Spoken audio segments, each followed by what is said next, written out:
नमस्कार जी।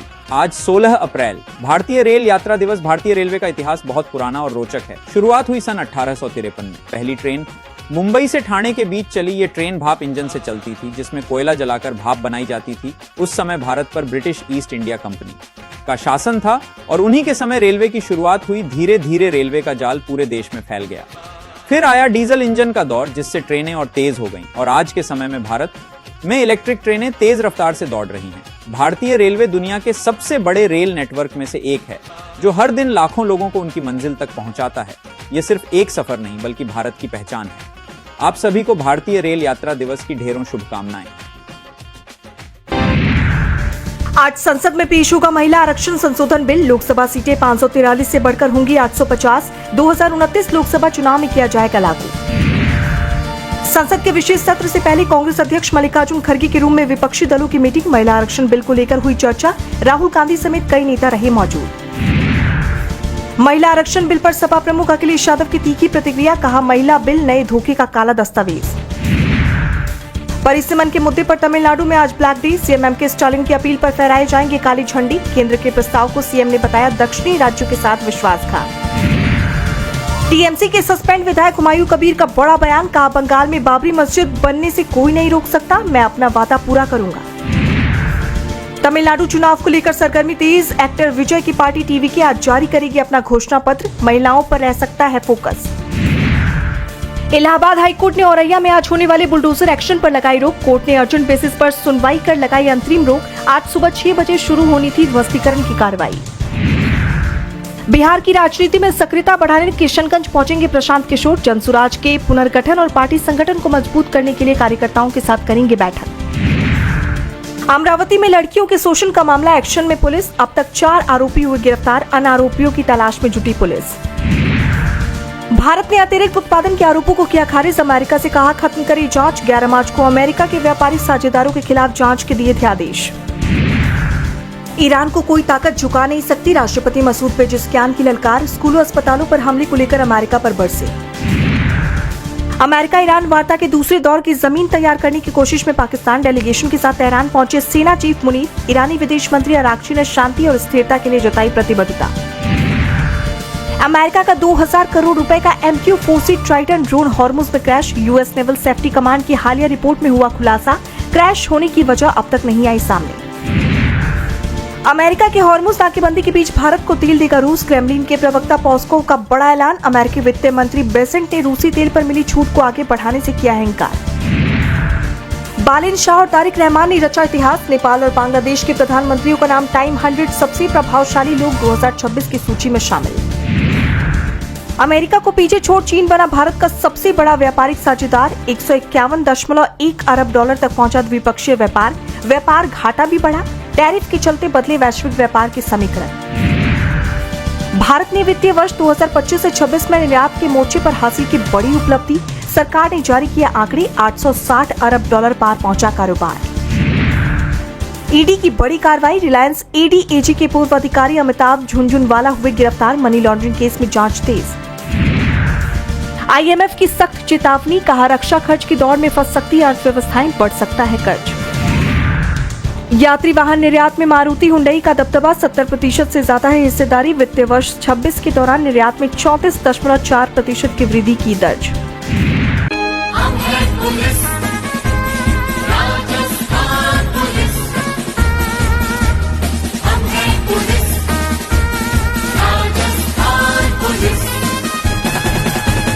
जन जन की रक्षक है राजस्थान पुलिस।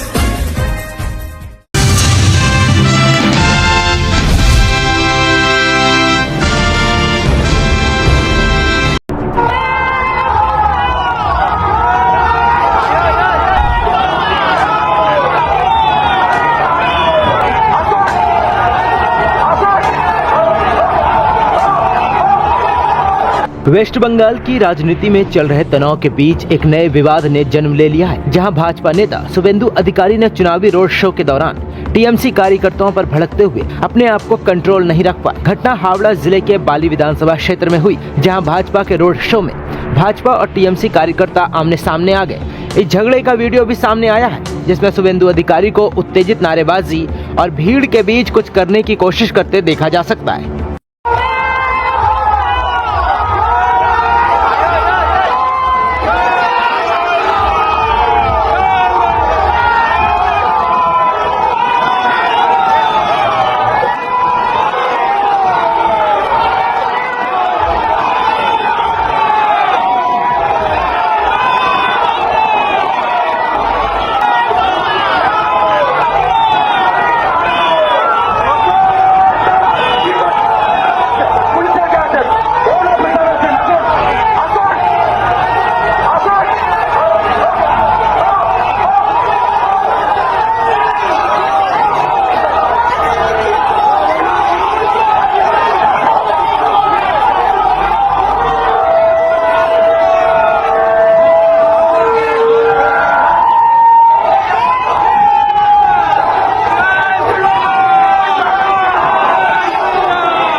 रोड शो के दौरान टीएमसी कार्यकर्ताओं ने जय बंगला जैसे नारा लगाते हुए शुभेंदु अधिकारी के काफिले को रोकने की कोशिश की, जिससे तनाव बढ़ गया। शुभेंदु अधिकारी ने बाद में आरोप लगाया कि टीएमसी समर्थकों ने जानबूझकर शांतिपूर्ण प्रचार का रास्ता रोकने और वातावरण बिगाड़ने की कोशिश की। इसके बाद दोनों दलों के कार्यकर्ताओं में उग्रता और झपटाकर आगे बढ़ने की स्थिति उत्पन्न हो गई, जिससे पुलिस और केंद्रीय बल को घटना शांतिपूर्ण रूप से नियंत्रित करना पड़ा। इस दौरान शुभेंदु अधिकारी ने अपने बॉडीगार्ड्स के सहारे टीएमसी कार्यकर्ताओं की ओर बढ़ते गुस्से को जाहिर किया, जिससे वीडियो में उनका बेलगाम व्यवहार साफ दिखाई दिया। उनके बॉडीगार्ड्स ने उन्हें पीछे खींचकर और आसपास की निरंतरता बनाकर भीड़ को रोकने में मदद की, ताकि उनकी गतिविधि बढ़कर हिंसक न हो जाए।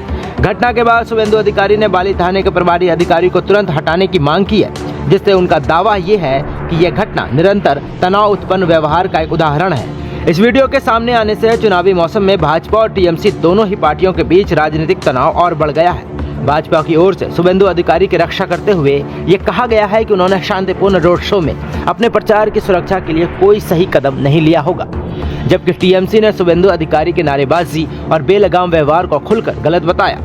इस घटना से ये साफ होता है कि बंगाल में चुनावी हाल एक संघर्षपूर्ण और खतरनाक रूप धारण करता जा रहा है, जहां नेताओं के नियंत्रित नीति भी कभी कभी भीड़ में खो जाती है। अब चलिए आपको बताते हैं आखिर कौन है ये शुभेंदु अधिकारी।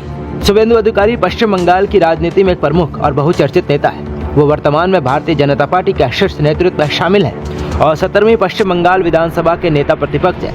वे नंदीग्राम विधानसभा सीट से विधायक भी रह चुके हैं, जहां 2021 के चुनाव में उन्होंने मुख्यमंत्री ममता बनर्जी को हराकर राजनीतिक इतिहास बनाया था। बंगाल के पूर्व मेदिनीपुर जिले के एक राजनीतिक परिवार में जन्मे शुभेंदु का राजनीतिक सफर 2000 के दशक में तृणमूल कांग्रेस के साथ शुरू हुआ। टीएमसी की सरकार में वो परिवहन, खान और गड़बड़ी जैसे विभागों में मंत्री रहे और वहां तक पहुंचे कि ममता बनर्जी के सबसे भरोसेमंद नेताओं में गिने जाते थे। उन्होंने 2009 और 2014 में तमलुक लोकसभा सीट से 2 बार सांसद भी रहे। हालांकि 2020 में ममता बनर्जी से मतभेद के बाद शुभेंदु अधिकारी ने टीएमसी छोड़ दी और भाजपा में शामिल हो गए। इस बगावत से बंगाल की सियासत में बड़ा उलटफेर आया और अब वो बीजेपी के बंगाल चुनावी अभियान के केंद्र में है।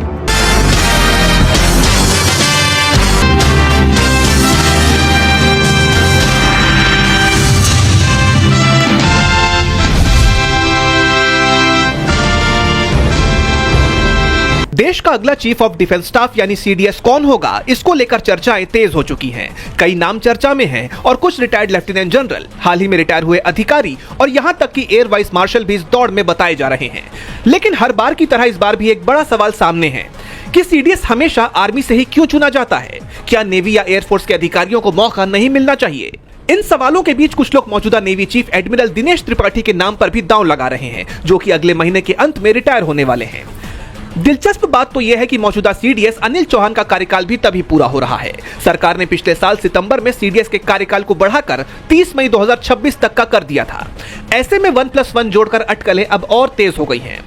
आर्मी चीफ जनरल द्विवेदी का कार्यकाल भी जून के अंत तक का है, इसलिए नए सीडीएस के लिए उनके नाम की अटकलें भी लग रही हैं। जैसा आप जानते हैं कि सीडीएस एक ऐसा पद है जो सेना की तीनों शाखाओं यानी आर्मी, नेवी और एयरफोर्स के बीच तालमेल स्थापित करता है। लेकिन इसके साथ ही CDS department of military affairs का सचिव भी होता है, जिससे उसकी भूमिका नीतिगत फैसलों तक भी पहुंचती है। यानी ये पद पूरी तरह सैन्य भी नहीं और पूरी तरह राजनीतिक भी नहीं माना जा सकता, जिसे लेकर अब चर्चाएं तेज हैं।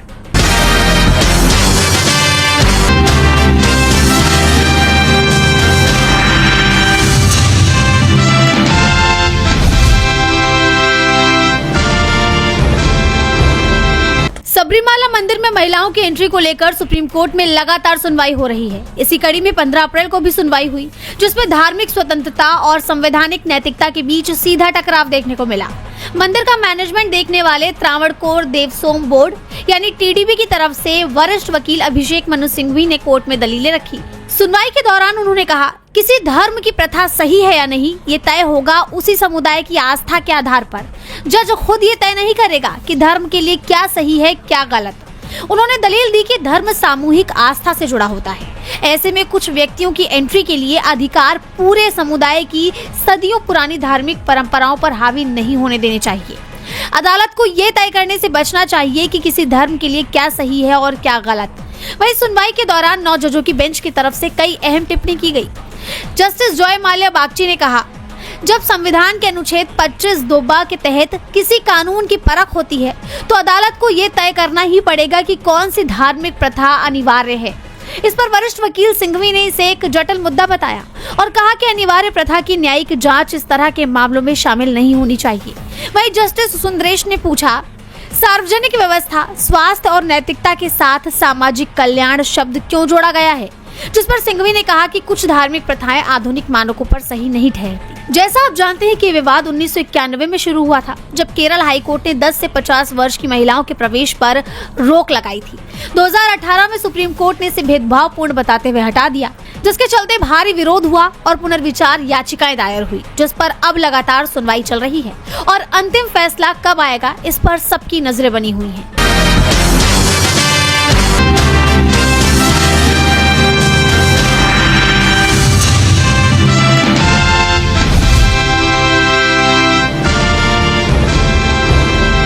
बिहार में सम्राट चौधरी ने मुख्यमंत्री पद की शपथ ली है। राज्यपाल सैयद अता हसनैन ने सम्राट चौधरी को बिहार के मुख्यमंत्री पद की शपथ दिलाई।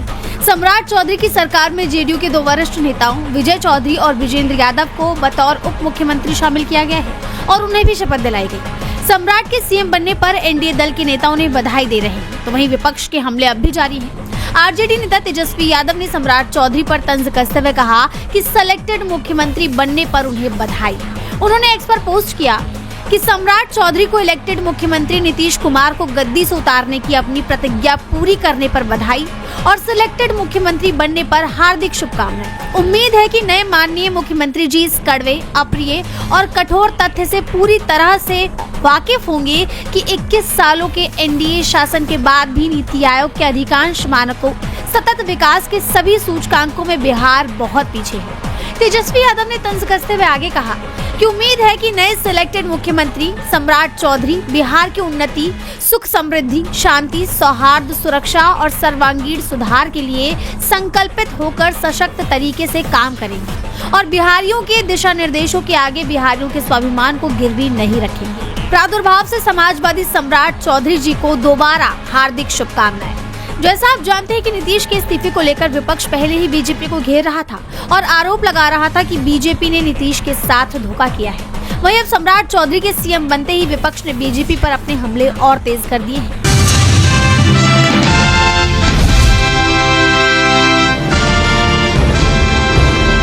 किस तरीके से प्रदर्शन, क्यों प्रदर्शन कर रहे हैं? प्रदर्शन कर रहे हैं कि हमारा जंगल, जमीन और घर बार सब छुड़ाया जा रहा है, इसलिए हम ये सब करने में मजबूर हैं। कितने दिनों से कर रहे हो? 10 दिन हो गए, 10 दिन पूरे हो गए, मतलब आज से 11वां दिन है। अच्छा, कोई अधिकारी वगैरह कोई कुछ आया? नहीं मालूम, हम इनको नहीं जानते अधिकारी फतकारी को। कोई आश्वासन वगैरह कब खत्म करोगे? जब तक हमारी मांगे पूरी नहीं होगी तब तक तो हम लगे ही हैं, और जब तक मांगे पूरी नहीं होगी जब तक हम यहाँ से हटने वाले नहीं है। और ज्यादा ही करेगी तो हम नक्सली भी बन सकते हैं, क्योंकि हमारा अब अवतार दुर्गा और माता क्या बोलते हैं काली का रूप लेने वाले हैं। इससे ज्यादा अब क्या कर सकते हैं, बंदूक भी उठा सकते हैं। इसके लिए तो हमारे बच्चे हैं वो घर में डरे हैं, तो क्या है, अब डरे तो है ही। कौन सरकार को पता चलने वाली कि घर में है कि कहाँ।